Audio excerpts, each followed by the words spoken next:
At 11 years old, I tried to commit suicide. Are some people just simply more resiliently born? Welcome to Behind the Armor, where we deep dive into the heart of what matters. I'm your host, Judd Shaw, adventurer, storyteller, agent of change, and speaker on authenticity and human connection. Join me as we explore the complexities of human connection, featuring theorists, scientists, and speakers. Our mission is simple: to inspire you to reclaim your true self and create genuine connections with others. Join me as we lay down our armor and live authentically. Hello, you beautiful people, and thanks for tuning in. Today I'm speaking with Mandy Gill. After building and scaling one of the world's most effective behavioral change apps, Healthy Habits, Mandy has one of the world's largest data sets focused on creating sustainable habits, modifying behavior, and maximizing positive results.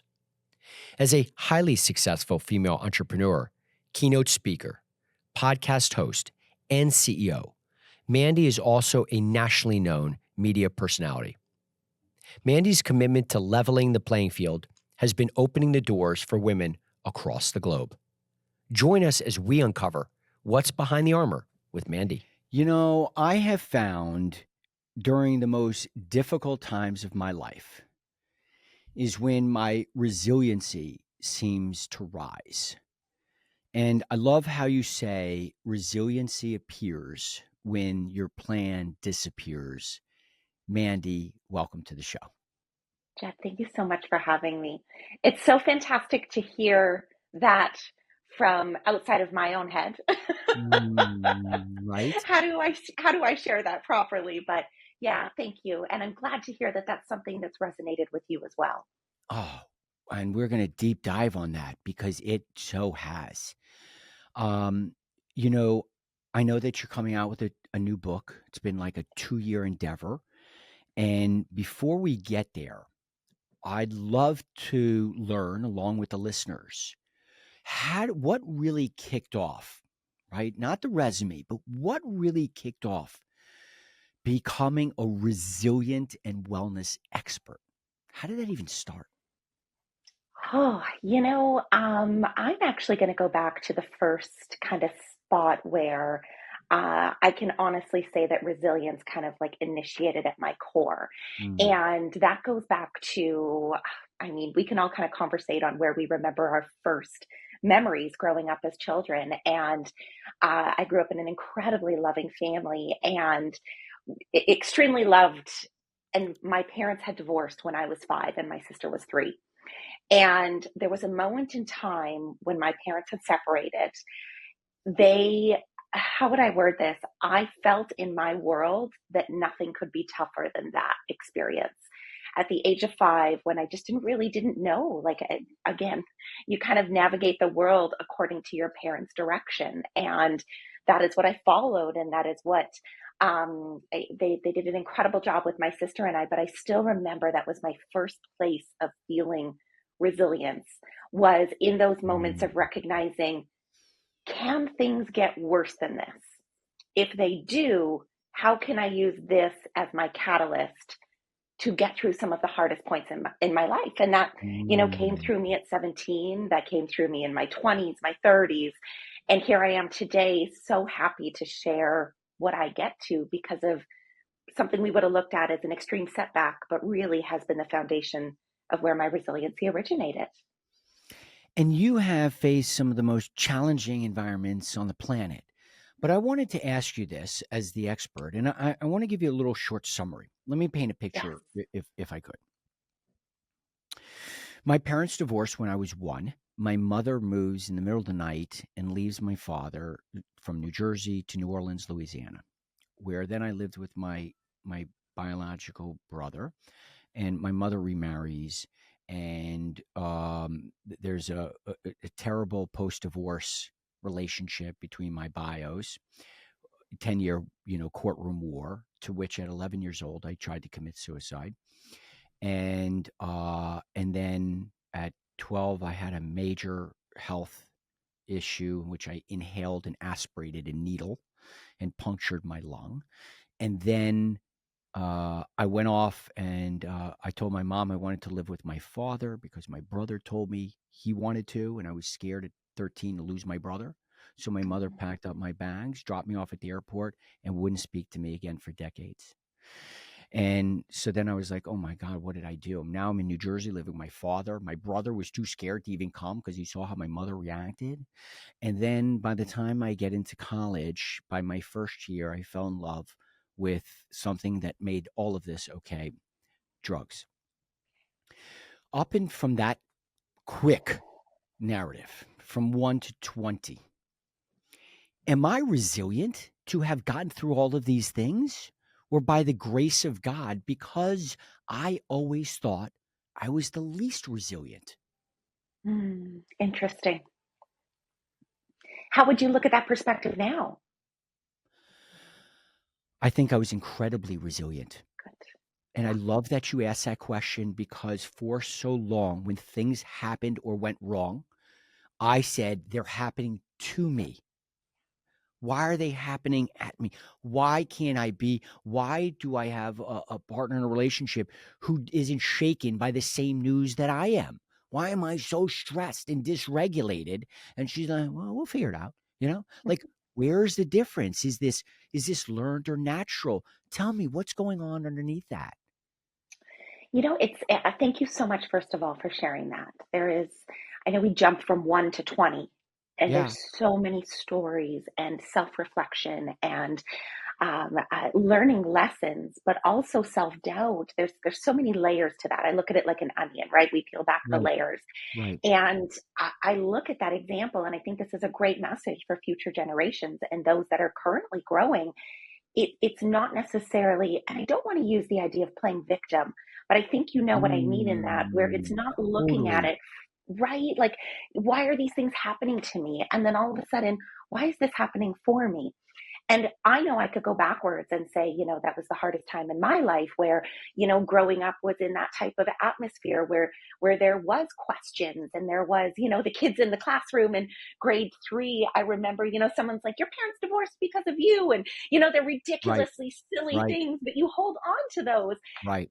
That happened for me. I would not be able to stand here and have this interview with you today if I hadn't had those experiences. And I'm standing here today with you, and my husband and I just did an ultra marathon over the weekend. And it's one of those things where it's like nothing ever is perfect.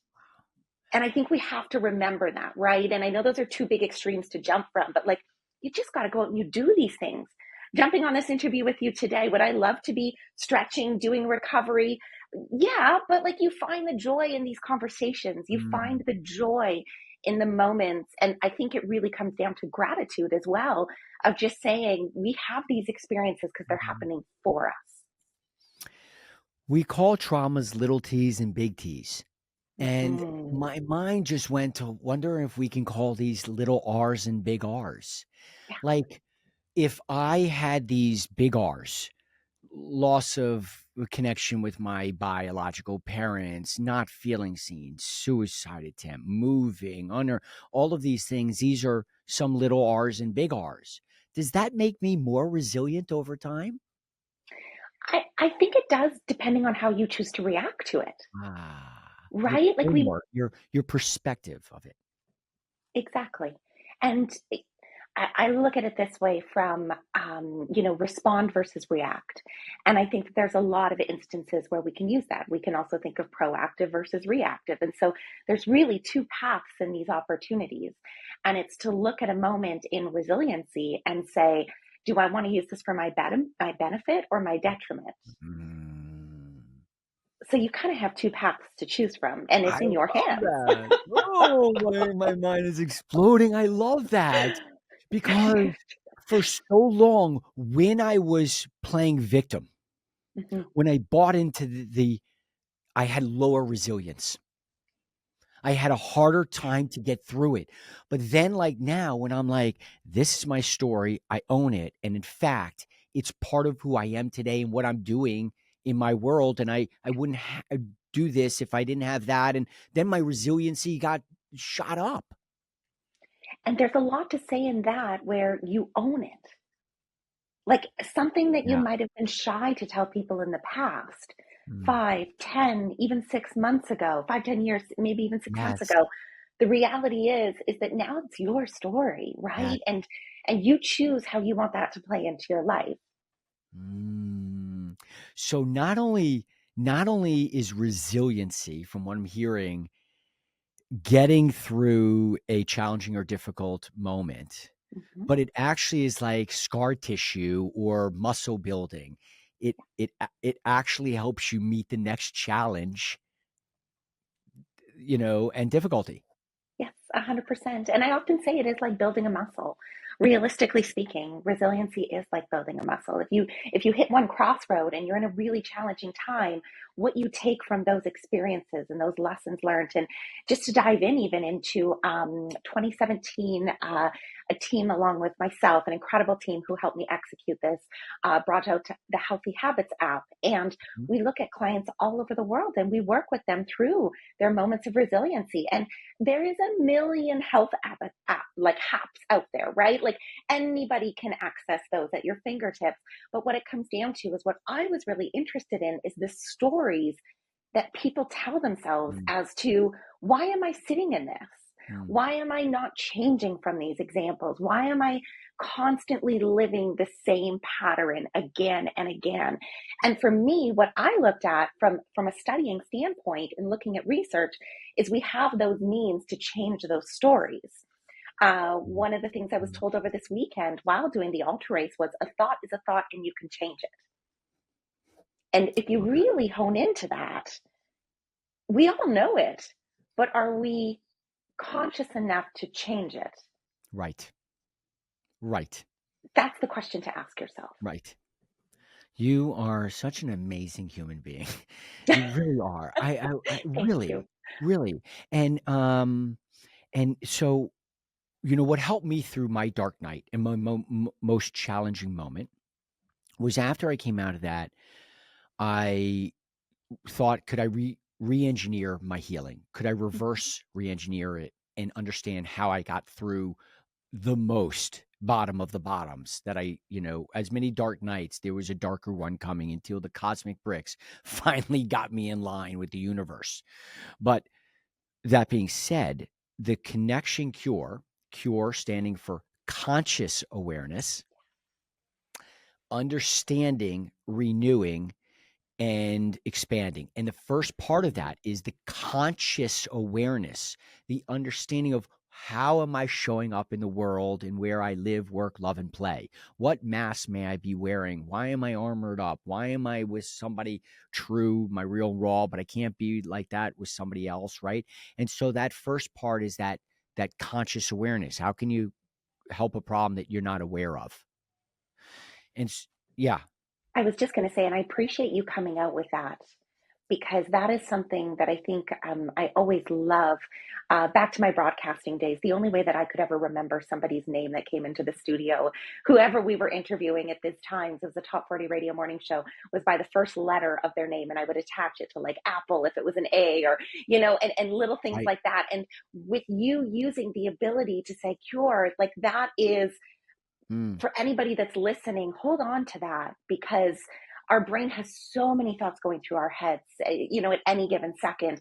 And to hold on to those simple four letters, there's mm, so much that we can do to change our path, as we're talking about in this exact moment of resiliency, and what we play victim to and what we recognize as an mhm. incredible opportunity for us to grow, and using those four letters to be able to navigate that path is really powerful. So I just wanted to segue quickly to I say thank you for appreciate that. bringing that out.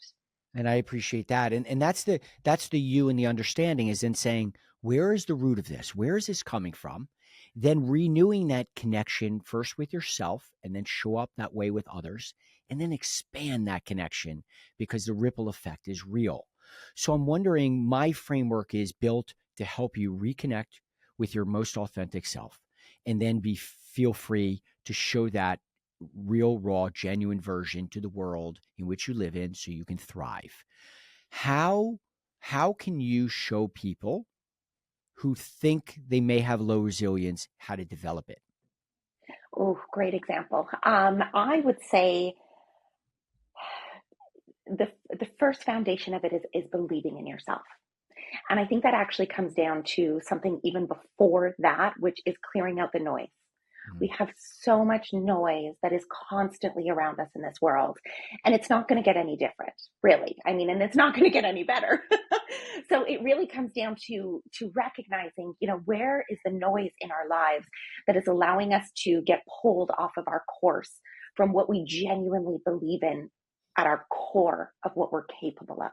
And so if somebody feels like they have really low resilience, I challenge them to get in the line of what they know that they are most capable of doing. And maybe that they might not have the belief in themselves in this exact moment. Because let's be honest, there's a lot of things that I do Mhm. where, I'm like, okay, let's try this, but I'm up Mhm. for the challenge. How else are we going to develop resiliency if we don't put ourselves in those challenges? Ah, But it's so where I good. come in exactly with the noise piece is if you don't have the awareness and, like you said, the conscious ability to recognize where that noise is, we can't find that true self, what we're really wanting to honor within ourselves.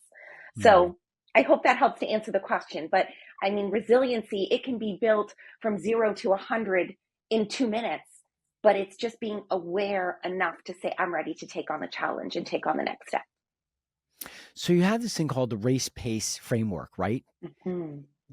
This is tied into obviously you're an ultra marathon run, I mean extreme. Is this where this developed? And tell me more about that. Yeah, I have to say, this is nothing. I have a lot of incredible mentors to thank for seeing this in me. If I could, tell you I woke up one day eating cereal before a run and was like, I want to talk about race pace, I would have thought you were kind of crazy. And really, it was those that were closest in my life that were seeing the preparation that I put into things, the accountability that I looked in for others, the ability to really recognize that failure, I worded as the first attempt in living, Mm. and not looking at it as something where we should be fearful of failure. Mm. And it's a wonderful opportunity that I get to work with so many people in the healthcare system. Sorry, we have dogs in the house. But I get to see what is these next generations, and where we see the holes in the education system is kids are afraid to fail. And I look at Mhm. that from the standpoint where if I can go out there and let's say I DNF, which is did not finish on a race or whatever it might be, for Mm. me, it's not a stopping stone, right? This is the next path to go forward. What could I have done differently? How can I prepare differently for next time? And I look at that from a corporate standpoint, being in some of the biggest challenging situations within the corporate world. And it's the same thing. How do we best prepare ourselves? Who can hold us accountable? How do we avoid burnout? How do we make sure we instill work life balance? And that comes into the race pace system. I love that. And as parents or caregivers, we need to allow our children to fail forward, to fail Yes, safely, yeah. yes, definitely. What is the Healthy Habits app that you created? And how does it help? Wonderful. So, the Healthy Habits app, to give you a good laugh actually on it, from my days of doing Top 40 Radio Morning Show co hosting in 2010, I will even go back to, there was an incredible amount of listeners that were always tuning in to hear the next ridiculous athletic adventure that I was Mhm. up to. Whether it be, leaving the studio to go out and do a 380-pound deadlift, Mhm. or deciding that I wanted to go run up the side of a mountain and do it in this amount of time. And so there was always this genuine interest from listeners. And again, something that I didn't necessarily notice, but it was engraved in my core. And so from that, I started to do Mm. television segments for one of the national TV shows out here in Canada. And I did 52 every year. So one every single week for 6 years. Came up with them all myself. And within that, you can imagine that viewers and listeners were like, how can this woman help me? And I said, I can't. I have no idea what you're talking about. And they're like, well, if you're doing these things for yourself, how can you help me? And so I actually started Mm. in a Google spreadsheet. And that is what I would do with anybody who was wanting me to help them work towards their goals Wow. with healthier habits in their lifestyle. So here's me sitting at my computer, middle of the night, right before the morning show. I went up at 3 a.m. and I'm, putting these goal, I will say, like, paths and steps for people to achieve their goals. And then it came to me in 2014 and I thought, this needs to be an app.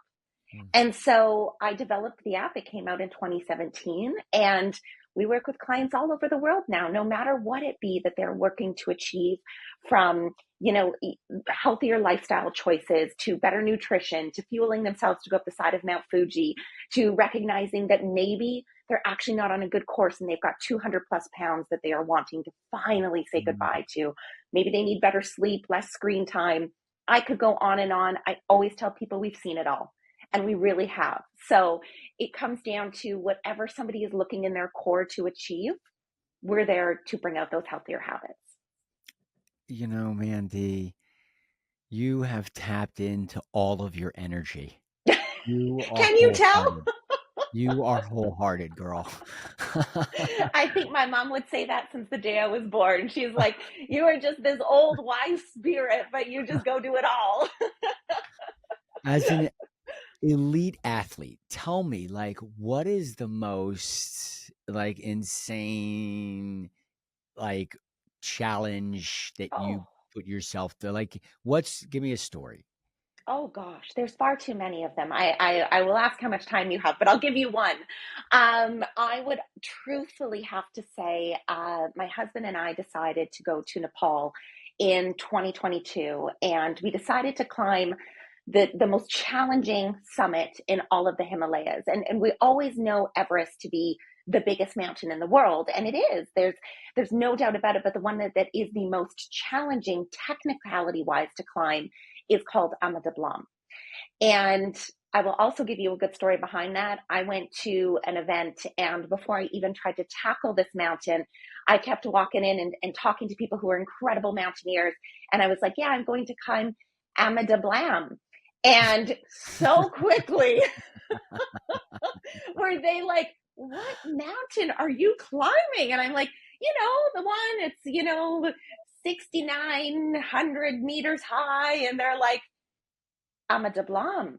So let's just say I got put in my place real quickly. I won't say that one wrong again. But my husband and I had flown out, and I live at sea level in Vancouver, Canada. And I'm able to, do all the running that I want to, from 50 to 100-kilometer races, and, upwards of 6,000 meters of elevation gain and descent all in one go. But I had never worked so hard to climb that level of elevation at a consistent basis that I got my butt absolutely handed to me. And so that's why I come to this story, is because it took 3 weeks to hike in to Dablam Base Camp, which sat at about 5,000 meters. And over the course of hiking into that, I experienced extreme altitude sickness, which is headache. You can hear your heartbeat in your ears was my biggest thing. I wasn't super nauseous, but I did get super nauseous eventually. And so we had gone out there to, really accomplish this goal of climbing Dablam. And I had done the first peak, which was Labuche at 6,200 meters high, and had come down feeling really, really sick, but was ready to continue onwards to Dablam. And my hardest thing was when we got to the first camp at Dablam, and I just knew I couldn't go on anymore. My resting heart rate when I was sleeping in the tent was 118 beats per minute while I was sleeping. And that right there was like, I looked at my husband and I said, you have to go. And we had agreed that one of us wouldn't go without the other. But I said, you have to do this. Like, I'm living vicariously through you at this point. I just know I can't continue. And so to say goodbye to him going up. And if you look up Dablam, there's what's called a serac. And it is a sheet of ice and snow that's accumulated. And Camp 3 is right under that sheet of ice. And I knew he'd be sleeping at Camp 3. And why I bring this up is because you just had to trust the process and to know he's got the safety. Wow. I love him with all of my heart, and he's doing what he loves. And I will go back down to base camp and probably sit there and watch his little headlamp go up the rest of the way. And he did it. He's here back safe. But nonetheless, it was one of my biggest challenges, both physically and emotionally. Wow. Wow. Wow. Wow. What's driven behind the adventure? Oh, life. There's Mm, so much to see. There's so much that we don't get to see when we just, have our blinders on and we're scrolling on phones or we're constantly distracted. Like there is a whole mm, world out there. The race that I use as an example to tell you that we ran over on the weekend on Saturday, we ran through forest fire terrain where the fires had ripped through there years ago in southern Okanagan here in Canada, and you could still smell the smell of the fire in the earth. Like there's no other way to explain yeah. that than going and doing it yourself. So that for me is the love of adventure. There's nothing that compares. There's still the fact that as much as I identify as an adventurer, I Yeah. always say adventurer, storyteller, an agent of change. And as an adventurer, there are still things that I wouldn't put myself through because I don't see that as an adventure that I'd want to sign up for pain and suffering. Yeah. Are some people just simply more resiliently born, naturally resilient than others? Do you think there's a nature component to it? At my core, I'm going to say no. Hmm. And the reason I say no is because I came from being unable to do a single push up from my knees, Right, a background of anorexia in my late teens. right. I was the least, I played t-ball as a 5-year-old in softball, but there was nothing about my environment. My parents are not extreme adventurous. There was not a school that I went to that was full of these opportunities. It was truthfully just the love of recognizing that there was so much more out there to experience. That is so helpful. And I want to ask a follow up to that because it's, Yes. wow, mind blowing right now. I always thought that the David Goggins, the U's, just were incredibly resilient, which meant I wasn't because I can't do 100K, what I'm walking like I like a 4 mile nature walk and it feels great. But what I had compared Mm-hmm. was that's resilient. I am not. This Navy SEAL is resilient. I am not. The Mount Everest climber is resilient. I am not.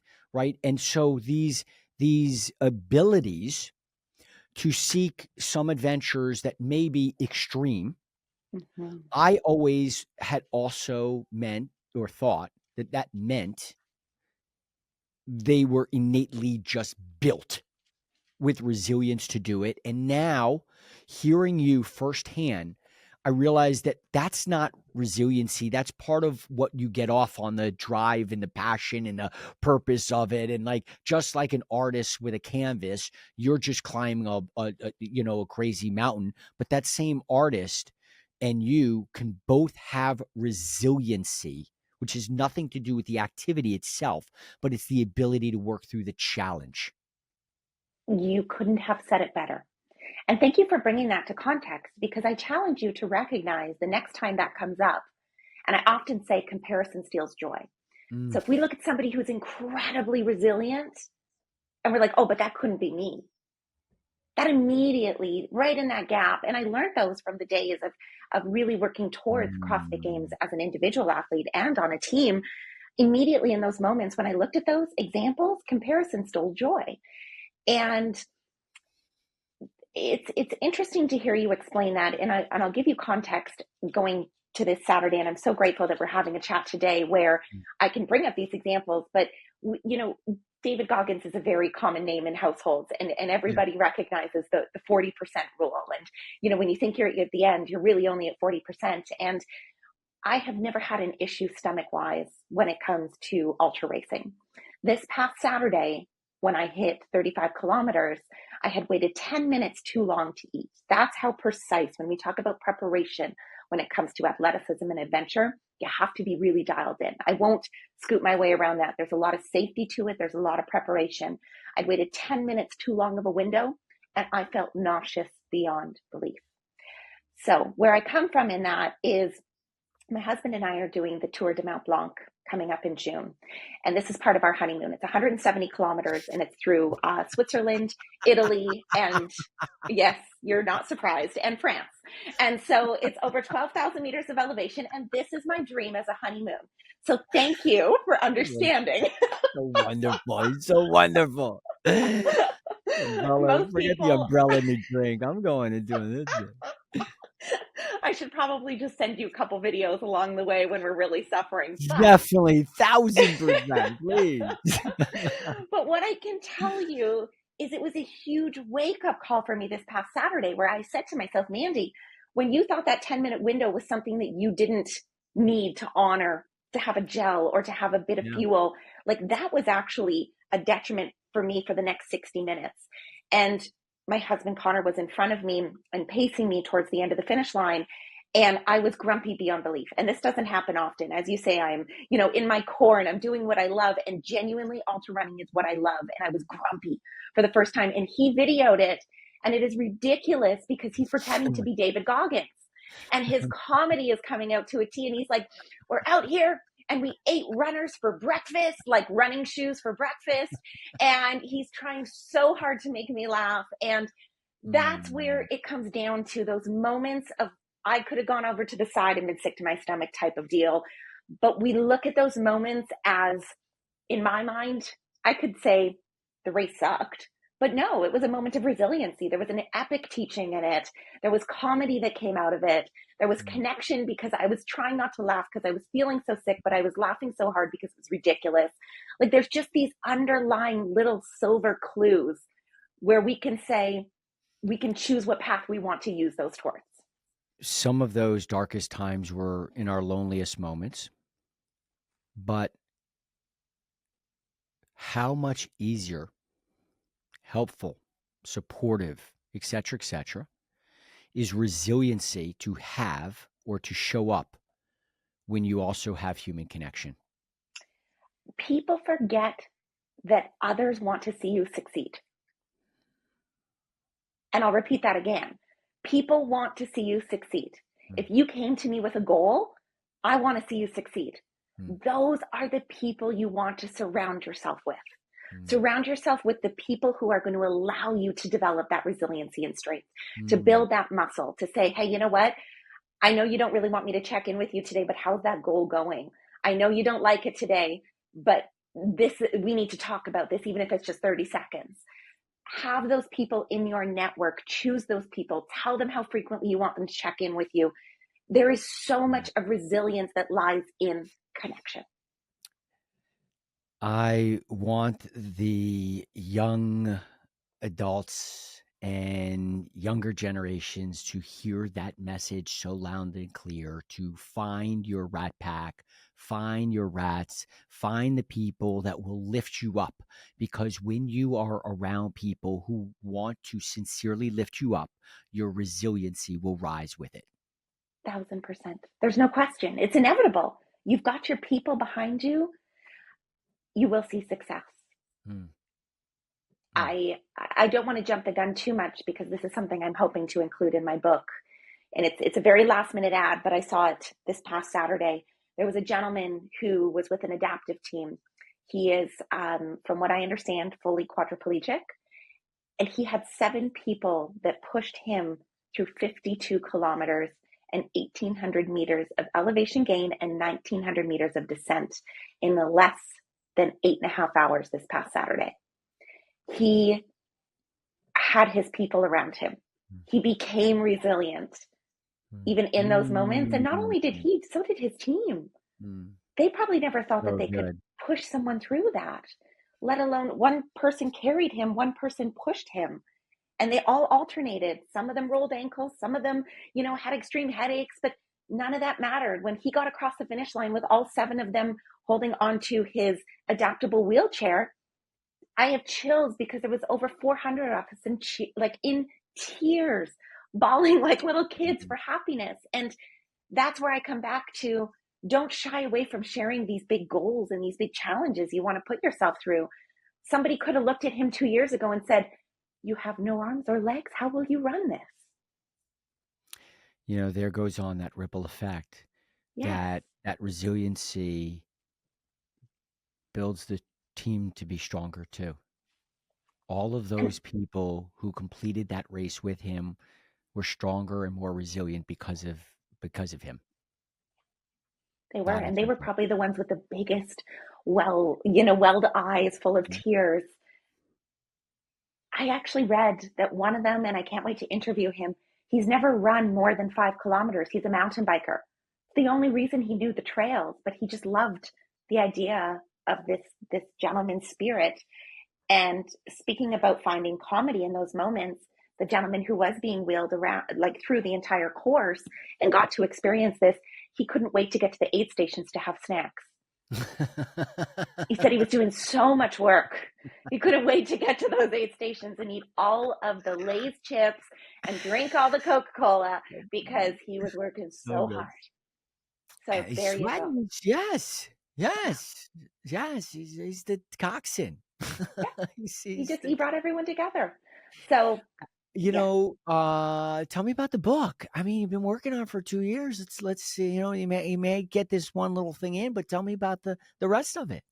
Oh, it is fantastic. I can honestly tell you, I have been since late last night handed over the final review of the manuscript on what is now my Mm. 3rd pass, and I had no idea going into this. I have 2 really close girlfriends in the keynote speaking world, and I remember coming to them at the beginning of 2023 and saying, I can't wait to put a book out this fall. And they said, who are you publishing with? I said, I haven't chosen yet. And they were like, oh, that won't come out in just 8 to 10 months. Hmm.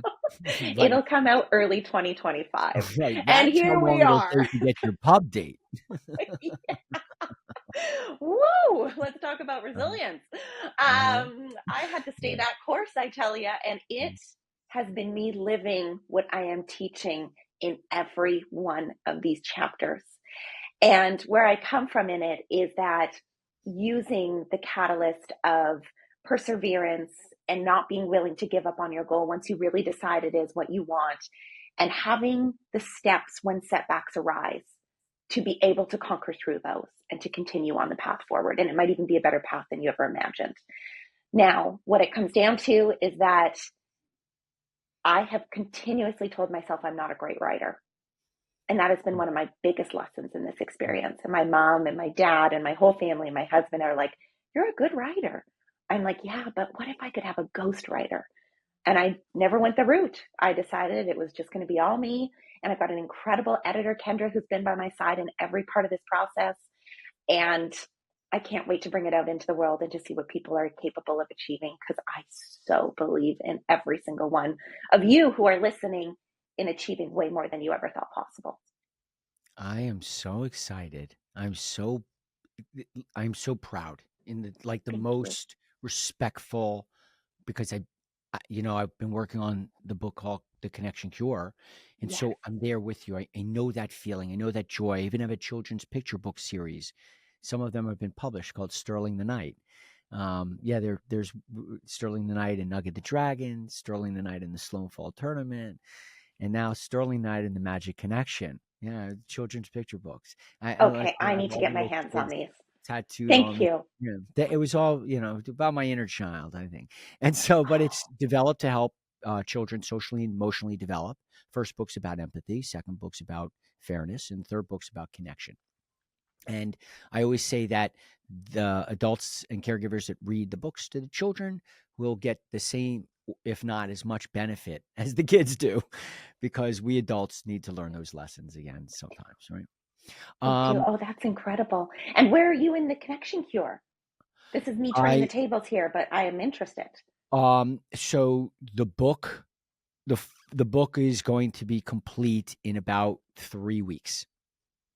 Yeah, I'm on like the final tweaking and just moving a couple things around, and then I'll be looking for uh publishing and things of that nature, because I have this children's picture book. I don't know how it fits with this, but I'll have a book, and it really is real and raw Judd. It's all me, all where it came from A to Z, and complete vulnerability, and lay it out. And hopefully, really, my intent is that anybody reading it understands I'm not coming from a professional. I don't have a PhD in any of this. I have a life experience, and my story, if it resonates and my connection cure helps you get unstuck, get authentic, get connected, then I'm happy. I'm only here to help.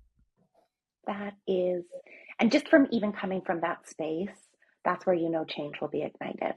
Mm, Is it's truthfully lived experience, and I'm mm. really excited to hear that, and a huge congratulations, because Thank I you. know what it's like to be that close, and I have such gratitude for you doing this interview with being that close, because for me Mm. my blinders are on, and I'm in the bedroom and I'm like, can you bring me some food, can you take the dogs for a walk? I'm kind of shutting out the outside world when I'm in that zone, so the fact that you're here, thank you. Do you have a pub date? Yes, we're looking at the week potentially of January 8th. Uh-huh. And that is, Okay. yeah, that's kind of what we're working through. And it really coincides nicely with the beginning of the year. Do we have a title that we can share yet, or no title to share, or no No title? title yet. That is going to be Okay. the month of June. We go into All right. title and subtitle. All right. You gotta let me know. I want to keep the listeners updated on how to get in it, pre-order and get more about the information. So you'll have to share it so I can pay it forward. Absolutely, I will. And I would be happy to. Thank you. You know, I wanna ask you one last question. And I dive in on all my guests, and I ask the very same question. And it's because my guests are like you, wonderful, incredible, impactful people, keynote speakers and book authors and elite runners, and doing so much for others, really just doing so much for everyone else. How does Mandy most authentically connect with herself? I will say the first thing that comes to mind, and for me, it's through movement in nature. There's something that happens in those moments for me that is incredibly magical, and it's not anything that can be planned. I can. Mhm. I had a girlfriend say to me the other day, she had a $10,000 run, and I was like, sorry, what does that mean? And she's like, I came up with this idea, and it generated $10,000 in my run, and I was like, I can't say I've ever had a $10,000 run, but that is really inspiring. But I know that the things that come to me in those moments are my biggest generators, and I really strongly believe, Judd, that motion brings emotion. Hmm. Oh, I love that. And for me, that is, it can be a really darn good day. And I just need to burn off a little bit of energy, or I'm like the dog going around the dining room table. Or it's been a really tough day. And I decide that I'm going to go out and I'm going to move my body, because that's how I need to process these emotions. Or a really tough conversation. Anything along those lines, for me, motion brings emotion. And it, it's my healing process. Mm. For me, agree. Either I need to get my wiggles out, or I need to get grounded. And movement helps actually both. Yeah, because you don't have to do a Mandy, ton of movement. It can come out either way. you are incredible. I've said it. I really mean it, because you are purely you. You are genuine, and I can't thank you enough with what you have going on, with so close to a book that we're all going to find out about in 6 months and read. And between all your ultra marathons and challenges, you found a snippet of your most valuable resource and gave it to me and our listeners today. And on behalf of them and myself, I am so grateful and so thankful for you to come on the show. The feeling goes both ways. And thank you for welcoming me and for holding this space, for able to have this conversation. And there's something so beautiful in connection, as you're very well aware of, and exactly why you're doing this podcast. So thank you for bringing me on. Thanks so much, Mandy. I want to extend my deepest gratitude to you. If you've enjoyed this episode, please follow us on your favorite platform or share this episode with a friend. You can also follow me on Instagram at Judd Shaw Official. A special thank you to personal injury law firm Judd Shaw Injury Law for their support in helping us bring this podcast to life. Remember, friends, authenticity isn't about being perfect. It's about being real. It's about embracing our vulnerabilities, celebrating our strengths, and owning our stories. Until next time.